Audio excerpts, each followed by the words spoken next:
स्वागत है आपका यकीन कैरियर इंस्टीट्यूट की ऑनलाइन क्लासेस के अंदर। मैं जितेंद्र पुनिया आपका फिर से स्वागत करता हूं हमारे physics session of class 10th के अंदर। ठीक है, चलिए कल हम लोगों ने इलेक्ट्रिसिटी चैप्टर के अंदर काफ़ी सारा डिस्कशन कर लिया था। आपने क्लास अगर थोरोली देखी होगी तो आपको उसमें अगर कोई भी प्रॉब्लम आई है तो आप कमेंट बॉक्स में पूछ चुके होंगे या अभी भी पूछ सकते हैं। ठीक है, चलिए एक बार छोटा सा रिविजन करते हैं कल हमने जो जो पढ़ा था उसके बारे में। कल हमने डिस्कस किया था किसके बारे में, पोटेंशियल डिफरेंस या फिर पोटेंशियल के बारे में डिफरेंस किया था, जिसमें आपको बताया था कि पोटेंशियल क्या होता है, एक चार्ज के ऊपर हमें कितना वर्क डन करना पड़ता है उसे किसी जगह से दूसरी जगह तक लाने के लिए, उसी को कहते हैं हम क्या, पोटेंशियल। ठीक है, पोटेंशियल ऑफ दैट पॉइंट। तो V इज इक्वल टू, हमने कल फॉर्मूला भी बनाया था W/Q। ओके, और उसके बाद अगर मैं पोटेंशियल डिफरेंस की बात करता हूं तो वो हो जाएगा एक पॉइंट A से कहां तक ले जाने में, B तक। अगर A से B तक मुझे चार्ज को लेके जाना है तो उसके ऊपर कितना वर्क डन करना पड़ा वो मेरा कहलाएगा उन दोनों पॉइंट्स के बीच का पोटेंशियल डिफरेंस। ठीक है, चलो फिर हमने कल छोटा सा डिस्कशन किया था कि जो पोटेंशियल होता है कहाँ पे, इन्फिनिटी के ऊपर, वो कितना होता है, 0 होता है। ठीक है, पोटेंशियल को हम लोग मेजर किससे करेंगे, पोटेंशियल डिफरेंस को मेजर करने के लिए यूज करेंगे किसका, वोल्ट मीटर का। किसका यूज करेंगे, वोल्ट मीटर। ठीक है, वोल्ट मीटर क्या होता है, एक डिवाइस है जिसकी वजह से हम लोग पोटेंशियल को मेजर कर सकते हैं कि किसी भी बैटरी या सर्किट के अंदर जो है कितना पोटेंशियल है या फिर कितना वोल्टेज है। ठीक है, उसको हमने इस तरीके से रिप्रेजेंट किया था सर्कल के अंदर V से, उसका एक पॉजिटिव टर्मिनल होगा एक नेगेटिव टर्मिनल। फिर हमने डिस्कस किया था किसके बारे में, SI unit of potential difference, जो कि कितनी थी, वोल्ट थी, जिसको हमने V से रिप्रेजेंट किया था। ठीक है, ये सारा डिस्कशन हमने कल की क्लास में किया था। ओके, आपको इसमें अगर कोई डाउट होता है तो आप पूछ सकते हैं। ठीक है, चलिए डाउट हो तो पूछ लीजिएगा। चलिए हम लोग आगे डिस्कस स्टार्ट करते हैं। आज हमारी क्लास होगी वो होगी इलेक्ट्रिक सर्किट्स के ऊपर। किसके ऊपर होगी, इलेक्ट्रिक सर्किट्स के ऊपर क्लास होगी।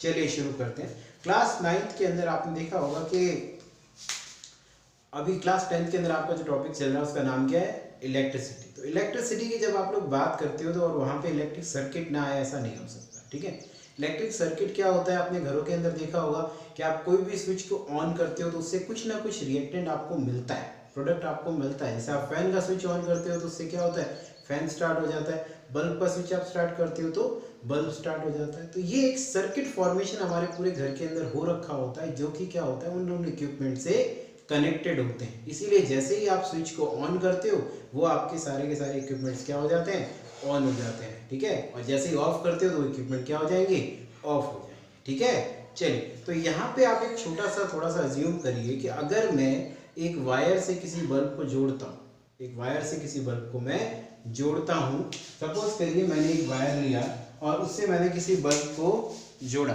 तो बल्ब को जोड़ने की वजह से क्या होगा, कुछ नहीं होगा। जब तक मैं उसको किसी तरह का कोई इलेक्ट्रिक करंट नहीं दूंगा, क्या वो चलेगा, क्या नहीं चलेगा ना, ऑब्वियसली। ठीक है, तो देखिए मैं आपके सामने एक सिंपल सा एक्सपेरिमेंट बताता हूँ। ये मैंने एक वायर ले लिया, क्या ले लिया, वायर ले लिया। इसको मान लीजिए मैंने एक बल्ब से कनेक्ट कर दिया। ठीक है, अगर डायरेक्ट मैं बल्ब से एक वायर को कनेक्ट कर देता हूँ तो उसकी वजह से किसी तरह का कोई ग्लो या बंद चालू कुछ नहीं होगा बल्ब। ठीक है, तो मुझे क्या चाहिएगा, एक सोर्स चाहिएगा। क्या चाहिएगा, source of electricity. Source of electricity चाहिएगा, जो आपके कुछ भी हो सकता है, एक बैटरी हो सकता है या डायरेक्ट आपका जो घरों के अंदर लाइट आती है वो भी हो सकती है। ठीक है, अब यहाँ अज्यूम करिए, थोड़ा सा आप लोग दिमाग लगाइए कि अगर मैं इस सोर्स से उस बल्ब को कनेक्ट करता हूँ, ठीक है, जब तक ये वायर डायरेक्टली उस बल्ब से जुड़ा हुआ है, ठीक है, तब तक तो वो बल्ब क्या होगा, जलेगा, यानी उसे ऑन करूंगा तो वो ऑन हो जाएगा। ठीक है, लेकिन आपने एक चीज और नोट करी होगी, जैसे आप सबको पता है कि भाई किसी भी इक्विपमेंट के आपके दो वायर होते हैं, है ना, दो वायर होते हैं जिसको आप लोग एक पिन की तरह लगा देते हो कहीं के अंदर। ठीक है, अगर उसमें से एक वायर मैं यहाँ से रिमूव कर देता हूँ, क्या कर देता हूँ, रिमूव कर देता हूँ, तो क्या ये बल्ब जलेगा, क्या बल्ब जलेगा, ऑब्वियसली नहीं जलेगा, है ना। इसीलिए इलेक्ट्रिक सर्किट में क्या होता है, अगर कहीं से भी बीच में कहीं से भी डिसकनेक्शन आता है, मतलब वायर कहीं से भी कट जाता है या कोई प्रॉब्लम होता है, तो वो सर्किट जो होता है वो काम नहीं करता। ठीक है, सिंपल लैंग्वेज में आप समझना चाहते हैं तो कभी कभी अपने घरों में लाइट चली जाती है तो हम लोग बिजली घर वगैरह में फ़ोन करते हैं तो वो हमसे कहते हैं कि भैया तार टूट गया है। तो तार टूटने की वजह से लाइट क्यों गई? क्योंकि सर्किट डिस्टर्ब हो गया, और सर्किट डिस्टर्ब होते ही क्या होगा? लाइट चली जाएगी, फ्लो आपके घर तक नहीं पहुंचेगा। ठीक है, तो सिंपल है, यहीं से हम लोग किसकी डेफिनेशन निकालेंगे? इलेक्ट्रिक सर्किट की डेफिनेशन निकालेंगे। ओके, चलिए देखते हैं इलेक्ट्रिक सर्किट की डेफिनेशन क्या होती है। देखिए, इलेक्ट्रिक सर्किट मतलब ऐसा सर्किट जो किसको रिप्रेजेंट कर रहा होगा? किसके फ्लो को? इलेक्ट्रिक करंट के फ्लो को। क्या होती है definition? A closed path in which a current can flow is called an electric circuit।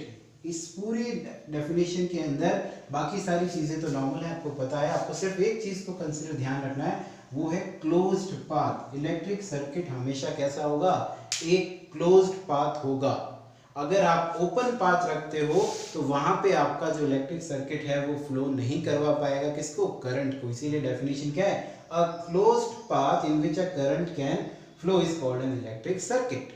ठीक है, ओके। इसकी एक अदर डेफिनेशन भी हम लोग पढ़ेंगे जब हम लोग किसके बारे में डिस्कस कर लेंगे? इलेक्ट्रिकल इक्विपमेंट्स के बारे में डिस्कस कर लेंगे। ओके, चलिए अब आप एक बताइए, ये डेफिनेशन क्लियर हो गई होगी आप लोगों के माइंड के अंदर? डाउट हो तो आप लोग पूछ सकते हैं। चलिए आगे डिस्कस करते हैं। इलेक्ट्रिक सर्किट का छोटा सा एक एग्जांपल लेते हैं, फिर हम लोग इक्विपमेंट्स के बारे में भी समझेंगे। ठीक है, चलिए देखिए, एग्जाम्पल मैंने लिया इलेक्ट्रिक सर्किट का। एक चीज आपको ध्यान रखनी है, इलेक्ट्रिक सर्किट यहाँ पे हम लोग सचमुच के इक्विपमेंट्स लाके नहीं जोड़ेंगे। सचमुच के इक्विपमेंट्स नहीं जोड़े जाते, उन इक्विपमेंट्स के सिंबल जोड़े जाते हैं। क्या जोड़े जाते हैं? इक्विपमेंट्स के सिंबल जोड़े जाते हैं। तो यहाँ पे ध्यान दीजिएगा, ये मैंने जो सिंगल एक लाइन खींची है ना आपके सामने, ये रिप्रेजेंट करती है किसको? वायर। किसको रिप्रेजेंट करती है? वायर को रिप्रेजेंट करती है। एक वायर मैंने लिया, उसको एक सेल से जोड़ दिया। किससे जोड़ दिया? सेल से। किसका सिंबल है बेटा? सेल का सिंबल है। सेल को मैंने एक स्विच से जोड़ दिया। किससे जोड़ दिया? स्विच से। तो ये सारा कनेक्शन जो हो रहा है ना, वो वायर की वजह से हो रहा है। किसकी मदद से हो रहा है? वायर की मदद से। उसके बाद मैंने उस वायर को आगे ले जाके किससे जोड़ दिया? एक बल्ब से जोड़ दिया। किससे जोड़ दिया? एक बल्ब से जोड़ दिया। ठीक है, उसी वायर को मैं चाहूँ तो आगे ले जाके अमीटर जोड़ सकता हूँ, वोल्ट मीटर जोड़ सकता हूँ, कुछ भी मैं जो मेरा मन करे वो इक्विपमेंट्स यहाँ पे लगा सकता हूँ। ठीक है, चलिए अब जैसे ही मैं इस स्विच को ऑन करता हूँ, स्विच को ऑन करने का इलेक्ट्रिकल टर्म में मतलब होता है क्लोज करना। क्या मतलब होता है? क्लोज करना। ठीक है, तो जैसे ही आप क्लोज करने का मतलब समझते हो तो मतलब वहां पे स्विच क्या हो रहा है? ऑन हो रहा है। तो मैं जब भी क्लोज स्विच का बात करूंगा मतलब वहां पे क्या होगा? स्विच आपका ऑन स्टेट के अंदर होगा। तो जैसे ही हम लोग स्विच को क्लोज करेंगे, ये बल्ब क्या करेगा? ग्लो करेगा, चलेगा बल्ब।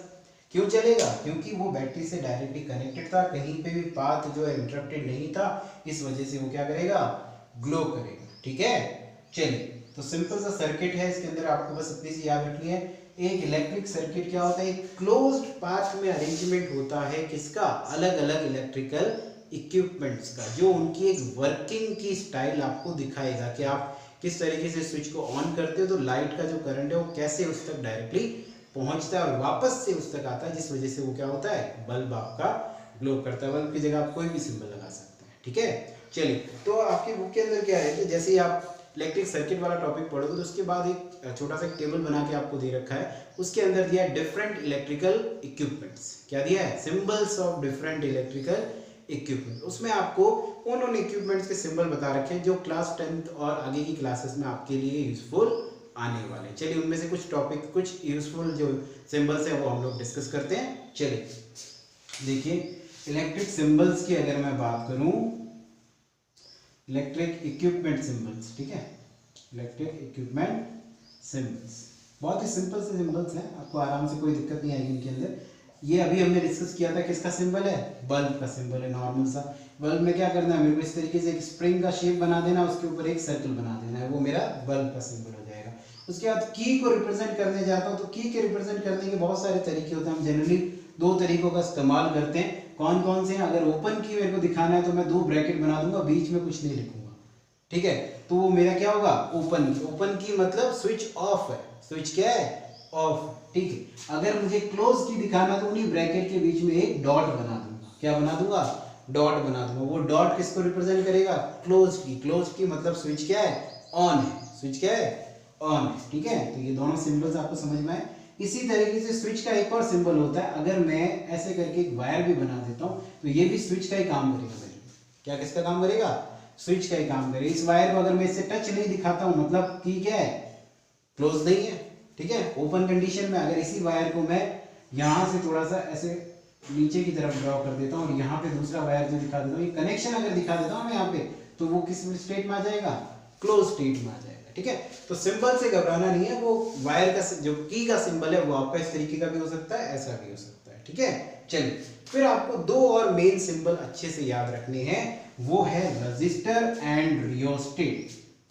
ये क्या होते हैं इनके बारे में हम बाद में डिस्कस करेंगे, अगला टॉपिक जो हमारा आएगा ओम्स लॉ, उसमें देखेंगे क्या होता है। अभी के लिए आप लोग सिर्फ इतना ध्यान रखिए कि एक जिगजैग लाइन को दो स्ट्रेट लाइंस के बीच में अगर मैं बनाता हूं तो वो क्या होगा, एक रजिस्टर का सिंबल होगा। और उसी रजिस्टर के अंदर अगर मैं एक एरो बीच में से निकाल देता हूं सीधा स्ट्रेट, तो वो किसका सिंबल हो जाएगा, रियोस्टेट। रियोस्टेट क्या होता है, एक वेरिएबल रेजिस्टेंस होता है।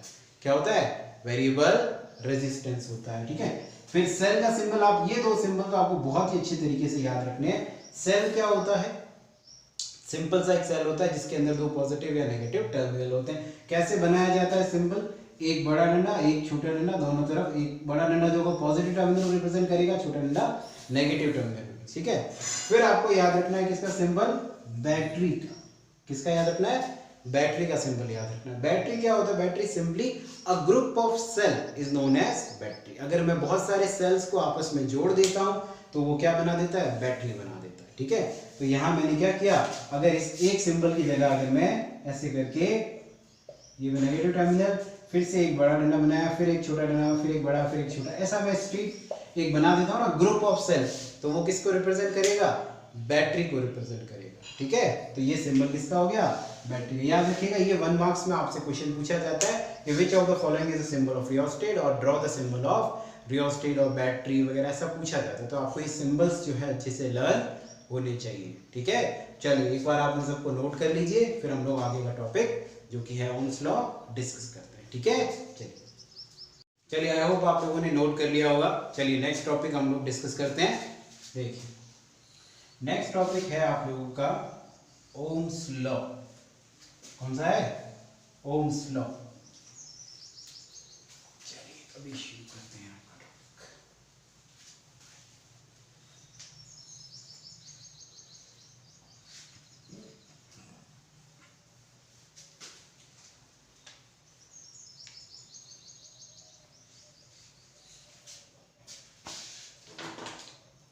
चलिए नेक्स्ट टॉपिक है आप लोगों का ओम्स लॉ। जैसे कि हमने डिस्कस किया अभी दो मेन एंटिटीज के बारे में। दो मेन एंटिटीज कौन सी थी इलेक्ट्रिसिटी की हमारी, एक था पोटेंशियल डिफरेंस, दूसरा था करंट। दो एंटिटीज पढ़ी हमने, ठीक है। हमें इन दोनों एंटिटीज के बीच में एक रिलेशन चाहिए, ताकि अगर हमारे पास ये एंटिटी गिवन हो, ये गिवन हो, तो हम इन दोनों में आपस में कैलकुलेशन कर सके, ठीक है। तो वो रिलेशन देने का काम किसने किया था, ओम ने किया था। किसने किया था, ओम ने किया था। इसी वजह से उसका एक लॉ बना जिसका नाम दिया गया क्या, ओम्स लॉ, ठीक है। देखते हैं वो लॉ क्या है। ओम्स लॉ कहता है, सबसे पहले तो आपको याद रखना है, it is a relation between the potential difference V and electric current I। ये क्या है, पोटेंशियल डिफरेंस V और I के बीच का, करंट के बीच का क्या है, रिलेशन है, ठीक है। चलिए अब लॉ लिखते हैं। It states that the current I flowing through a circuit,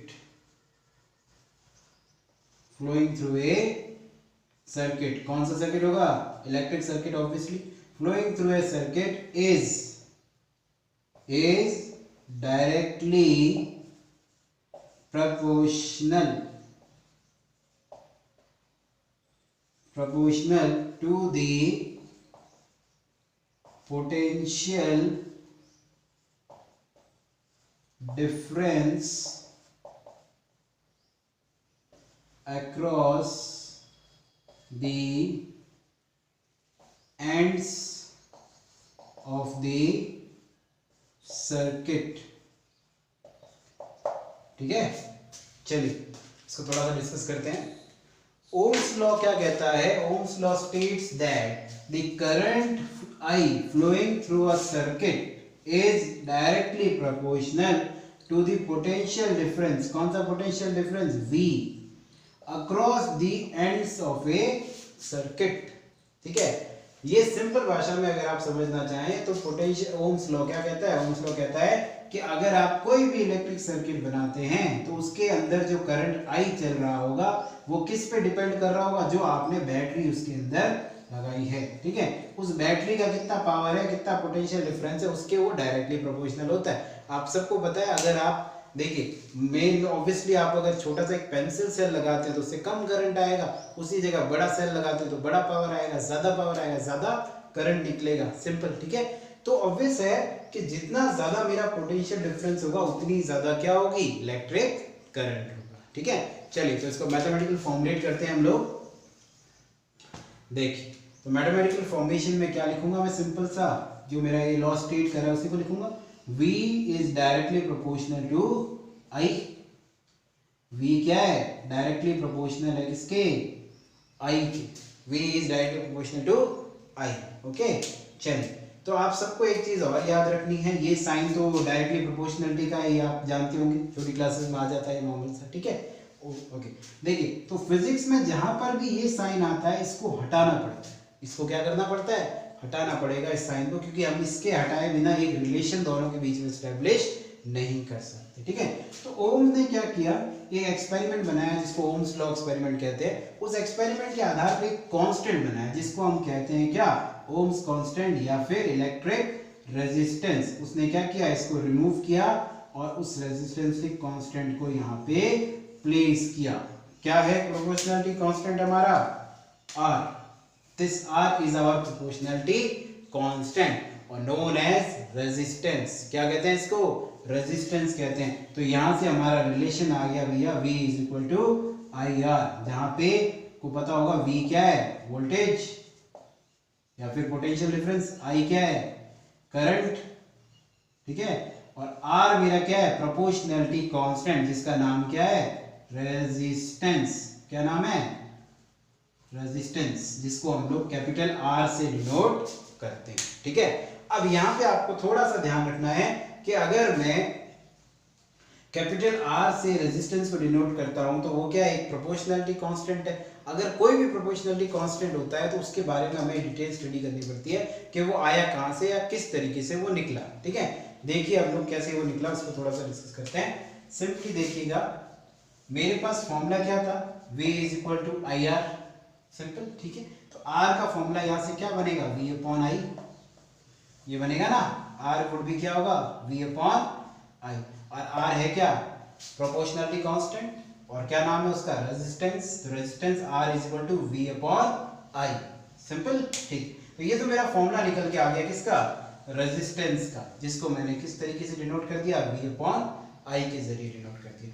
ये ओम्स लॉ बहुत ज्यादा इंपॉर्टेंट है बिकॉज ये लगभग हर साल डायरेक्टली और इनडायरेक्टली आपके पेपर में जरूर आएगा, इसीलिए आपको इसको बहुत अच्छे से तैयार करना है, बहुत सिंप्लीफाइड फॉर्म के अंदर इसको रिप्रेजेंट करना है। ठीक है, अगर आप सिंप्लीफाइड फॉर्म में इसको रिप्रेजेंट नहीं कर पाते हैं और डायरेक्ट पूरा थ्योरी का थ्योरी लिखने की कोशिश करते हैं तो उसमें हो सकता है टीचर आपको थोड़ा मार्क्स कम देगा। तो आपको सिंप्लीफाइड फॉर्म में लिखना है। पहले आपको क्या करना है? ओम्स लॉ हेडिंग लगाया, it state that it is a relation between V and I।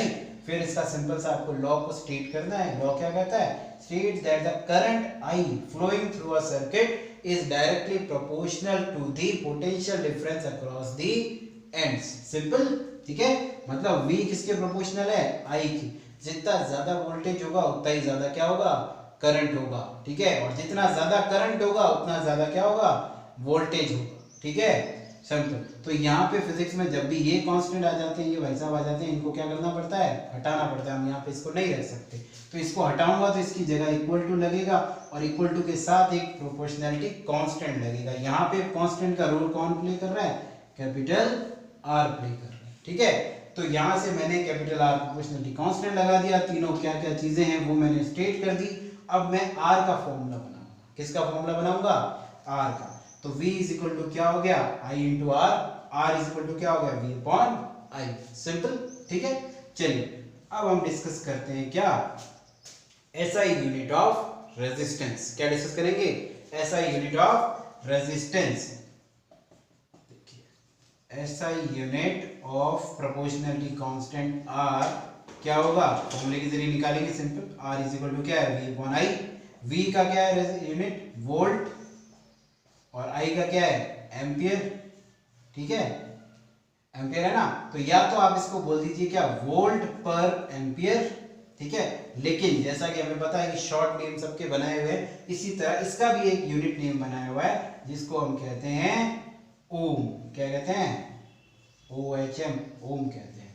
ठीक है, और इसको रिप्रेजेंट करते हैं घोड़े की नाल के सिंबल से, जो कि क्या होता है? एक सिंपल सा सी बनाइए आप लोग, उल्टा सी, और उसके दोनों तरफ दो लाइनें।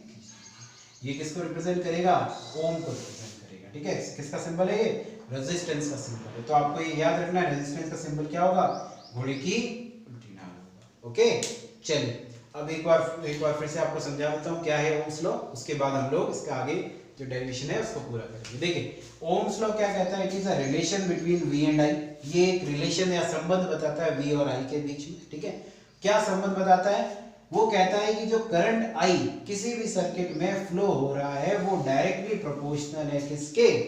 उसके अंदर जो पोटेंशियल डिफरेंस है अक्रॉस इट्स एंड्स के। ठीक है, शाबाश। तो हमने वही सिंबल लिख दिया, V directly proportional to I। Proportionality के साइन को हटाया तो इक्वल टू और R आ गए। R क्या है मेरा? R is the proportionality constant, जिसको हमने नाम दिया है क्या? रेजिस्टेंस। उसके बाद हमने R का फॉर्मूला बनाया, वो क्या बना? V upon I। ठीक है, और R की ऐसा यूनिट हमने निकाली, वो क्या निकली? वोल्ट पर एम्पियर या फिर ओम। क्या निकली? ओम। Okay, good. चलिए एक बार आप इसको नोट कर लीजिए, उसके बाद हम लोग आगे डिस्कस करते हैं रेजिस्टेंस है क्या। चलिए, आई होप आप लोगों ने नोट कर लिया होगा। इससे रिलेटेड कोई डाउट हो तो आप लोग कमेंट बॉक्स में पूछ सकते हैं। चलिए आगे डिस्कस करते हैं कि रेजिस्टेंस है क्या, उसकी डेफिनेशन क्या होती है। चलिए, जैसा कि अभी हमने पढ़ा, रेजिस्टेंस क्या देता है? एक रिलेशन दे देता है हमको किस किस के बीच में? V और I के बीच में। तो इसकी जो डेफिनेशन है वो भी इन दोनों से ही रिलेटेड होगी, है ना। चलिए देखते हैं क्या डेफिनेशन है, कैसे हम लोग इसको आगे और डिफाइन करेंगे, और किस तरीके से इलेक्ट्रिसिटी में सबसे ज्यादा यूज आने वाला एक कांस्टेंट है। देखते हैं क्यों ये सबसे ज्यादा यूज आता है, उसको अभी डिस्कस करते हैं हम लोग। चलिए शुरू करते हैं डिस्कशन हमारा। रेजिस्टेंस जो हमारा है वो सिंपली क्या है? R इज इक्वल टू क्या फॉर्मूला था बेटा? V upon I। ठीक है, तो अगर इसी को हम प्रोपोर्शनलिटी के हिसाब से देखें तो R क्या है? इनवर्सली प्रोपोर्शनल आता है किसके? I के। ठीक है, R क्या आता है? इनवर्सली प्रोपोर्शनल आ जाता है किसके? I के प्रोपोर्शनल आता है। तो यहां से मैं एक चीज सिंपली कह सकता हूं कि अगर किसी सर्किट का रेजिस्टेंस ज्यादा है, रेजिस्टेंस क्या है? ज्यादा है, तो I क्या होगा? कम होगा। रेजिस्टेंस ज्यादा है तो ऑब्वियसली I क्या होगा मेरा? डिक्रीज होगा। अगर रेजिस्टेंस इंक्रीज है तो I क्या होगा? कम होगा। ठीक है, तो यहां से मैं एक रेजिस्टेंस की सिंपल सी डेफिनेशन फॉर्म कर सकता हूं, वो क्या होगी? Resistance is the property of an element which inhibits the flow of electric current, which inhibits the flow of electric current, or which opposes the flow of electric current। Resistance क्या है? एक ऐसी प्रॉपर्टी है किसी भी element की जो क्या करती है? उसकी जो फ्लो ऑफ इलेक्ट्रिक करंट है जो कि उसके अंदर से फ्लो हो रहा है उसको या तो इनहिबिट करेगी या अपोज। इनहिबिट अपोज सेम ही वर्ड्स होते हैं, तो अपोज करेगी। क्या करेगी? अपोज करेगी। लेकिन ये याद रखना, ये जो रेजिस्टेंस कैलकुलेट होता है वो एट अ गिवन टेम्परेचर होता है। कहाँ होता है? एक फिक्स टेम्परेचर पे होता है। अगर आप टेम्परेचर को वेरी करेंगे तो उसके साथ साथ आपका रेजिस्टेंस भी क्या होगा? वेरी होगा। ठीक है, तो डेफिनेशन में आप सिंपली याद रखिएगा, resistance is the property of element which inhibits the flow of electric current, या फिर और सिंपल करना चाहते हैं तो resistance is a property of element which opposes the flow of electric current. Okay, simple सा है, शाबाश। चलिए, तो ये सिंपल सा मेरा वैल्यू आ गया किसका, रेजिस्टेंस का, जिसको मैंने डिफाइन भी कर दिया, आर दिस सिंपल सा डिफाइन कर दिया। ओके, तो अभी क्या करेंगे हम लोग, अभी हम लोग देखेंगे कि किस तरीके से रेजिस्टेंस जो है वो फ्लो को और ज्यादा इफेक्ट करता है या सर्किट्स को कैसे कैसे इफेक्ट करता है। ठीक है, तो ऑब्वियसली रेजिस्टेंस एक मेरा डिवाइस हो गया जिसकी वजह से मैं इलेक्ट्रिक करंट के जो फ्लो है मेरा उसको क्या कर सकता हूँ, रेगुलेट कर सकता हूँ। मतलब अपना जो इलेक्ट्रिक करंट है उसको मैं, या सर्किट का जो इलेक्ट्रिक करंट है उसको मैं एक वैल्यू तक फिक्स कर सकता हूँ। ठीक है, कि भाई अगर मुझे ज्यादा करंट चाहिए तो ज्यादा कम रेजिस्टेंस कर दूंगा, और अगर कम करंट चाहिए तो ज्यादा रेजिस्टेंस कर दूंगा, सिंपल। तो उस तरीके से मैं इलेक्ट्रिक करंट को अपने हाथों में कंट्रोल कर सकता हूँ। ठीक है, तो रेजिस्टेंस समझ में आ गया आप लोगों को, सिंपल सा, जिसकी वजह से मैं क्या कर सकता हूँ, इलेक्ट्रिक करंट के फ्लो को रेगुलेट कर सकता हूँ। ओके, चलिए ठीक है, कल हम लोग डिस्कस करेंगे किसके बारे में, रेजिस्टेंसेस के ग्राफ के बारे में, कि ओम ने क्या एक्सपेरिमेंट किया था, किस हिसाब से उसने ये फॉर्मूला जो बनाया और कैसा इसका ग्राफ आता है। ठीक है, तो आपका सिंपल सा आज एक होमवर्क क्वेश्चन मैं आपको दे देता हूं जो आप लोगों को करके लाना है। क्या है क्वेश्चन, डिफाइन 1 ओम। आपको क्या करना है, 1 ओम की वैल्यू को डिफाइन करना है। एक छोटा सा क्वेश्चन है जो आप लोग कर सकते हैं आराम से, नहीं आता है तो कमेंट बॉक्स में बता दीजिएगा, हम लोग उसको आपको सॉल्व करवा देंगे। ठीक है, चलिए कल मिलेंगे आप लोगों से, तब तक आप लोग उसको स्टडी करिए अच्छे से और बढ़िया से तैयार करिए। Okay, thank you and have a good day. Okay.